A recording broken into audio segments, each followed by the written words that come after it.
praise the Lord, remember Him, remember His love.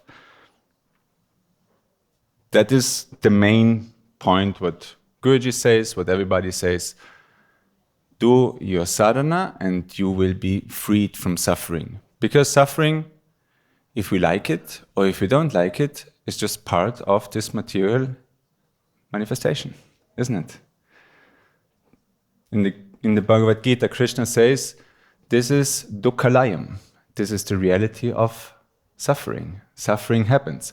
Whole Buddhist philosophy is the Four Noble Truths. Starts with, life is suffering.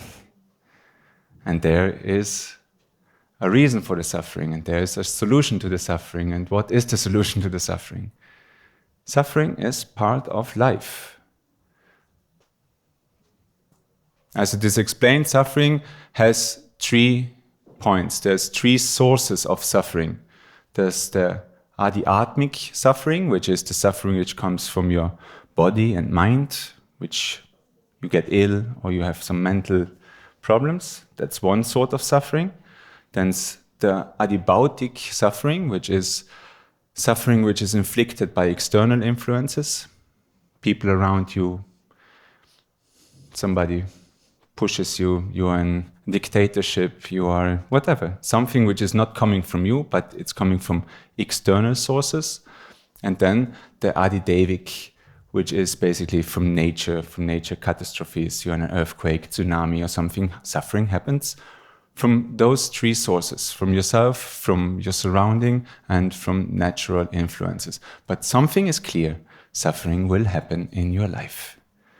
Suffering will happen in this life which we are all living, and like Krishna says in the Gita, matras pausha tu kaunteya shitosha sukha dukkada agama painonityas tam stitakshvasa parantapa. As long as you are in this material manifestation, which is governed by the 3 gunas, you will always experience highs and lows, warm and cold, happiness and suffering. They are all temporary, so don't get attached to them. They are temporary, they will pass by. Just tolerate them, persevere, just keep on going. And like the Alva says here, just remember the Lord while you keep on going. Because even though suffering is inevitable, the pain which suffering brings can be avoided. Suffering and pain doesn't have to go hand in hand, because the suffering is inevitable, but how you take the suffering makes a big difference. If you see it as a punishment, if you make yourself a victim, etc., then suffering will just create pain. If you see it as a blessing which is there so that you can actually transform and grow, then it becomes a healing. Many of us, there's 2 major reasons why people come on the spiritual path. What are the 2 major reasons? Number 1 is suffering. Yeah. Even Krishna says in the Śrīmad Bhāgavatam, when I shower my mercy on one people, I take everything from them, so that they have nothing to hold on anymore. And something is suffering, but it makes you focus solely on that one refuge place. Mam ekam sharanam vraja. No? Focus only on me. One is suffering and one is grace. So some people just they have done their work before and they had no longing, no suffering, and just something awakens, it's grace. Or often people are just going through things and then step by step they're like asking questions and it opens up and the whole new world they dive into. Suffering is inevitable, but how you deal with the suffering, that is our choice. And again in Śrīmad Bhāgavatam, in Canto 10, chapter 14, verse 8, in the Brahma Vimohana Lila, when Brahma kidnaps the Gopas and then comes back and realizes Krishna is Swayam Bhagavan, he gives glory to Bhagavan and he says that one who sees suffering as your mercy and continues to serve you with heart, words, and body, that person is eligible for liberation. Even though you suffer, even though you go through troubles, if you still keep on serving, if you still keep on remembering, it has a purpose. It's not in vain. It's not in vain. Nothing is in vain. Everything is here for our spiritual upliftment, to realize more and more who we truly are and what our relationship with Him is. Even the suffering. If you remember that, then suffering becomes a healing. Suffering becomes something good. You become eligible for liberation. You can realize the final truth. If on the other hand you don't, then you're just in your drama and you're just turning around the circle, complaining about whatever. The bodily ailments, the mental ailments, people around us, the circumstances we live in. We can be a victim and complain a whole lifetime. Does it get us anywhere? Does it? No, it doesn't get us anywhere. I guess all of you, even those who don't follow this path, but especially those who follow the path, you might have the experience that there's almost always something to work on. Isn't it? And then there's maybe once you have worked something out, you have gone through a certain process, which is connected sometimes with certain suffering, yeah, because the ego is dying step by step, and the ego doesn't want to die, and that's a suffering. This attachment creates suffering. So you go through one process, you go through it, you find your balance, you feel good. When that moment is there, like the storm has come, and it rains, and then when the clouds go away and the sun shines again, warms you up, and it's like, nice. Enjoy that moment, because the next storm is just approaching, yeah?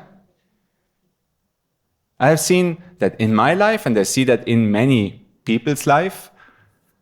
Some get actually really troubled, and lately I heard it so many times that it's like, I can't believe it. I have, like the whole last week, I was suddenly feeling so good, and out of nothing, something hit me, and I'm just like completely down, and I don't know what's going on. And then after some time, I'm out of the storm again, and then I feel good, and I think I have found now my balance, and then boom, I get another one. That's what's happening. The storm is coming over and over again. It hits us over and over again because purification is happening. We have asked for it. We have asked for it. We want to transform, so He is merciful and He says, sure, here, this is the answer to your prayer. It's maybe not as you expected it, but if you analyze it very deeply, it is a great opportunity to apply and live what you have really asked for. And then it becomes a healing, then it becomes a blessing, then you can say thank you to it. And that's very important, because who knows how long this game has to carry on. There's a saying, if you go to the mountains, if you hike in the mountains or climb a mountain, you should find a rhythm that you can carry on walking for hours. Because you don't know what's going to happen. So better stay in a mood that you are sustainable, that you can keep on going. Yeah, don't start running the first 15 minutes and then you're dead tired and you have to rest and you don't manage to carry on. Find a rhythm which you can carry on. What do I know? How many storms will still have to come? How many suffering I still have to go through? What do we know? I don't know. I just know that it's part of life and it is for my best. So therefore I might as well learn to enjoy it. Find a way to embrace it and see it as the blessing it is. Because one of the sources of suffering is avidya, no, is the ignorance. Ignorance of thinking the temporary is eternal, thinking of that the suffering is happiness, thinking that the impure is pure. That's avidya. Ashmita, the identification with this body and mind. Complete ignorance, which creates suffering. Raga, attraction to the objects and their pleasures which they bring, brings suffering. Dvesha, aversion for things which I don't want, which I don't like, brings suffering. Abhinivesha, fear of death, brings suffering. All of those things bring suffering to us. You know it. You know it till you have not reached the last storm and the last karma has been released and you have completely freed yourself. This will carry on. So you might as well start to enjoy it. Like Guruji once was asked, or better, Guruji asked somebody, how much are you ready to suffer for God, for the final goal? How much are you ready to suffer for me, for the final goal, to reach the final destination? How much are you ready to suffer? And the person said, a lot. And Guruji said, and you will.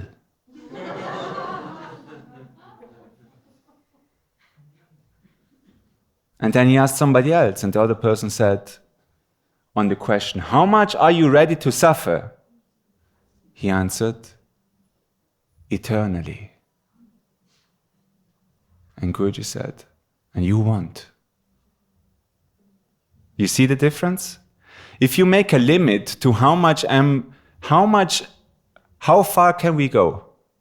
Guruji, I want the absolute final destination. I want God realization. I want that this divine love within myself awakens and burns everything. I want that. And he says, Tatastu, so be it. I will do it. That's the reason why I came, no? In his writings. The manifestation of the Guru is to witness this burning longing of love in the heart of the devotee. That's why he comes. That's what he wants. He doesn't care about anything else. Everything else is just a means to an end. And then you say, but only if it costs so much. So much I'm willing to invest. And then it's finished. I'm ready to suffer a lot. You will suffer a lot. Because you put a limit to it. You're ready for anything, you're free. You are ready for anything. You don't care anymore if it's raga or dvesha, if it's happiness or suffering, because you know it's a blessing, it's for your healing, it's for your growth. You embraced it, you accepted it, you know it is all His grace, it is His gift. You have become free. Nothing can touch you. And you won't suffer. Or better, you will suffer, but suffering will not be pain, but it will be healing. You see the difference? Like Guruji tells the story of the sadhu, the yogi who was sitting under the tree, meditating, and Narada Muni, the celestial sage, passes by, and he stands up, greets Narada Muni and says, "Where are you going?" Narada says, "I go to the Lord, I go to Narayana." And the yogi says, "Can you ask him how many lifetimes I have still left? How much I have still to suffer? How many lifetimes I have to go through? How much I have left till I reach the final goal?" And Narada Muni says, "I will ask him." And then he passes by a cobbler, which is sitting somewhere doing his work. And the same question is asked, "Where are you going?" "I go to Narayana." "Ah, okay, can you ask him if and when I get to him?" And Narada says, "Yeah, sure, I will ask him." Narada goes. Afterwards he comes back. He meets the yogi, and the yogi says, "And did you meet the Lord?" "Yes." "Did you ask him?" "Yes." "What did he say?" The Lord said, you have 3 lives left. 3 lives. I'm doing so much sadhana, so much tapasya. I've dedicated my whole life. 3 lives, really? 3 lives more of this dukkha layam of suffering and going through these ups and downs. Then he turned around and the cobbler was there and the cobbler asked, what did he say about me? And Narada Muni said, you see that tree out there? You see that tree? You see all the leaves that tree has? And the cobbler said, yes, thousands and tens of thousands of leaves. As many leaves as this tree has, as many lives you will have to come back. And the cobbler started to dance next, and it's like, Haribo! The Lord remembers me. And the yogi is like, why are you so happy? Because finally, the Lord remembers me and finally I will come to him. I don't care about the time. I remember him, he remembers me. And that will help. That is all what I need. I belong to him, he belongs to me. That's all I need to know.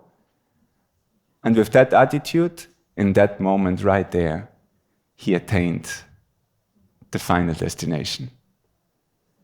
Because he was ready for anything. Where do we stand? Guruji keeps on talking about hypocrisy. We put on clothes, we put on tilaks, we put on malas. Very great. Where do we stand? It's not the clothes, it's not the tilak, it's not the mala. It's the burning in your heart, the willingness to change, the willingness to transform, the willingness to live for him. Mam ekam sharanam vraja. Make him your only refuge place. As the fish out of water longs for water, so I long for you, O Lord. Awaken me, I rest in thee. I want nothing else, only you. That will release us from all suffering. But how are we? We are mostly like in the story which Guruji tells of the emperor of the whole world, who has all the riches. He goes to the beggar on the road who lies there, and he says to the beggar, listen up. If you give me everything which belongs to you, I give you everything which belongs to me. The emperor, which has everything, says to the beggar, if you give me everything which belongs to you, I give you everything which belongs to me. And we, the beggars, say, let me think about that. What may I lose? Avidya. Ignorance, attachment, raga, dvesha, abhinivesha, etc. How much are you ready to suffer? A lot or eternally? In this life, this birth which has happened to us, if we praise the names of Narayana, resting on the ocean on a snake bed, that will be the way to avoid going to hell. That will be the way to be free from suffering. Jai Gurudev.